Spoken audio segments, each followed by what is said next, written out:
مؤخرا بارطاجيت معكم هاد لا فيديو هذه اللي عجبات بزاف منكم واللي تكلمت لكم فيها على واحد لو سيت سميتو شات جي بي تي اللي بالاعتماد على الذكاء الاصطناعي يقدر يجاوبك على اي سؤال طرحتي عليه وكيكتب لك الموضوع اللي بغيتي. المهم هاد لو سيت بكثر ما عجب الناس ولا كلشي باغي يستخدموه في المجال الخاص به، كبير وصغير ولا باغي يجرب ويعتمد عليه في الخدمه وحتى في القرايه.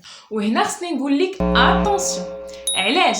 لانه كيف ما سبق ليا وقلت لكم انه هاد لو سيت غير معصوم من الخطا، وكيف ما قدر يعطيك اجوبه صحاحين بزاف ديال المرات، راه وارد جدا انه يعطيك اجوبه خاطئه، وخصوصا انه مازال في مرحله التجربه. زائد انه لو فات انك تعتمد عليه 100% في الخدمه اولا في الدراسه ديالك، هادشي غادي يربي فيك العجز والكسل وغادي يقتل لا بروداكتيفيتي ديالك اللي تقدر تحتاجها من بعد وما تلقاهاش. ولا بغيتي الراي ديالي الشخصي، انا كنقول خاصكم تستعملوا هاد لو سيت ولكن بذكاء، منها كتاخذوا الافكار اللي غادي تفيدكم، واكيد الا استعملتي الاسلوب ديالك الخاص غادي يكون احسن. منها ما كتفاش الضوء على دماغك في مره اي او ميم طون كتربح الوقت والجهد. حاولوا تكونوا ذكيين في الاستعمال ديالكم لهذا الموقع باش تربحوا الوقت والجهد، ماشي باش تكوبي كولي كلشي وتخرج من باب واسع. خلاصه الموضوع، حاولوا تعاملوا مع لو سيت كوم نوتي، لانه حتى حاجه ما دايمه من غير هذا. هادشي اللي كاين بالنسبه للفيديو ديال اليوم، جيسبر انها تفيدكم، جيسبر سورتو انها تعجبكم. حتى نتوما ما تبخلوش عليا بالاراء ديالكم بخصوص هذا الموضوع،